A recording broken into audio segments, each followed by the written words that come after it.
বন্ধুরা, আজকে আমরা এসেছি পশ্চিম মেদিনীপুরের গনগনি ট্যুরিস্ট স্পটে। প্রথমে জেনে নিই এর অবস্থান। এটি পশ্চিম মেদিনীপুরের গড়বেতা টাউন থেকে 6 কিলোমিটার দূরে অবস্থিত। মেদিনীপুর টাউন থেকে 55 কিলোমিটার দূরে অবস্থিত। কিভাবে যাবেন? এখানে যদি ট্রেনে যান, রূপসী বাংলা পুরুলিয়া এক্সপ্রেস এর মাধ্যমে 170 কিলোমিটার প্রায় দূর গড়বেতা স্টেশন। গড়বেতা স্টেশন থেকে 6 কিলোমিটার যেমন বললাম, ওখান থেকে বাই কার যেতে হবে, অথবা আপনারা মেদিনীপুর টাউন থেকেও যেতে পারেন 55 কিলোমিটার দূরে। বাই রোড প্রায় 170 কিলোমিটার পড়বে, 136 কিলোমিটার পড়বে। যদি আপনারা গনগনি যাওয়ার প্ল্যান করেন তো এটা একদিনের ট্যুরের জন্য ঠিক আছে। যদি রাতে থাকার হয় তো গড়বেতা বা মেদিনীপুর টাউনে আপনাকে থাকতে হবে। আর এর সাথে আপনারা বিদ্যাসাগর মহাশয়ের জন্মস্থান বীরসিংহগ্রাম সেই ট্যুরটিও রাখতে পারেন। দুটো একদিনে হয়ে যাবে। এবার এখানেতে আসি। এটি অ্যাকচুয়ালি শিলাবতী নদীর তীরে অবস্থিত। সেই নদীটাও আমরা দেখাবো। আর গনগনির যে জায়গাটি রয়েছে আমরা অলরেডি তার ভেতরে চলে এসেছি। তো এটা দেখতে পাচ্ছেন, এখানকার মাটিটা কিন্তু লাল রঙের।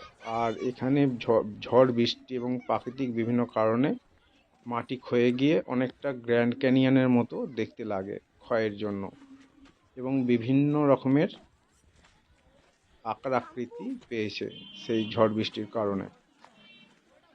আমরা এখানে শীতকালে এসেছিলাম।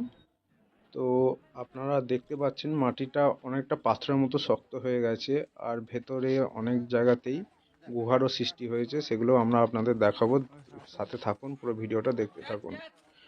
আর এই যে যে রাস্তার সৃষ্টি হয়েছে, এখান দিয়ে অ্যাকচুয়ালি বর্ষাকালেতে বৃষ্টির জল নামে, সেটাই এখন রাস্তার রূপ নিয়েছে, এবং চারদিকে অনেকটা ভুলভুলাইয়ার মতো সৃষ্টি হয়েছে।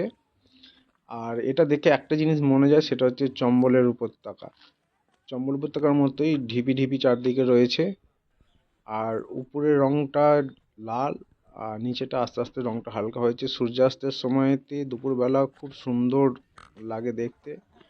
আর এটা একদম শিলাবতী নদীর তীরে অবস্থিত। এখানে কিন্তু এই ভূপ্রকৃতি ছাড়া আর অন্য কিছু দেখার জিনিস নাই। আপনাকে এই গনগনি উপত্যকার মধ্যে ঘুরে ঘুরে এই যে ভূপ্রকৃতি রয়েছে সেটা ঘুরে ঘুরে দেখতে হবে, আর তাছাড়া আর অন্য কিছু নাই। উপরেতে এর পাশেই গাড়ি টাড়ি রাখার ব্যবস্থা আছে। আর এখানকার মাটি অনেকটাই, যে আমরা আগে লাল রাস্তা হতো মোরাম, ঠিক সেই মোরামের মাটির মতো। তো বর্ষাকালে না আসাই ভালো, বর্ষাকালে কাদা এবং জলে ভর্তি থাকে। তো শীতকালটা আদর্শ সময়।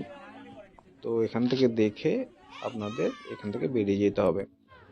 তো আপনাদের যদি ভিডিও ভালো লাগে অবশ্যই লাইক শেয়ার করবেন, একটু কমেন্ট করে দেবেন, আর আমার প্রোফাইলে লাইক করে দেবেন। ভিডিও দেখতে থাকুন, ধন্যবাদ। কলকাতা নয়, গ্রামের গ্রামের পাবলিক। নাম এসকেপিস্ট ইন্ডিয়ান, ESCAPIST ইন্ডিয়ান।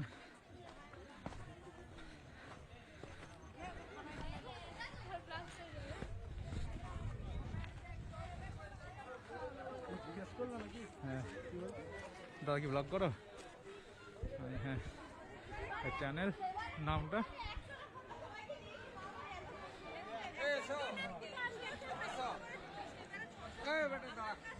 দাদা এখান দাদা।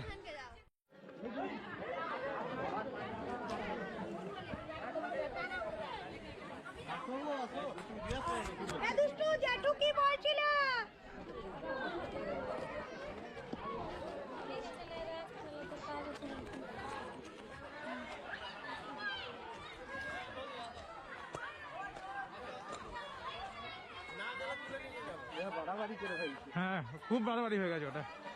তাহলে খুব বাড়াবাড়ি করে ফেলেছে কাকা।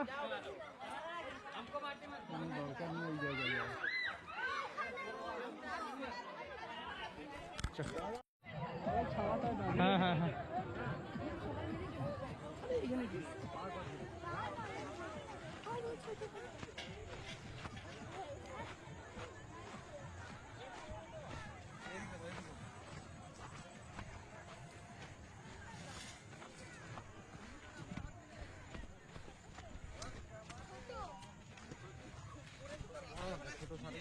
কে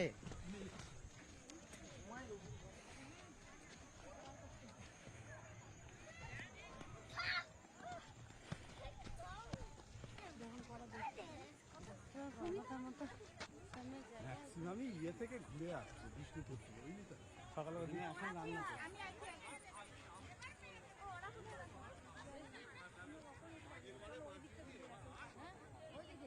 আচ্ছা ঠিক আছে।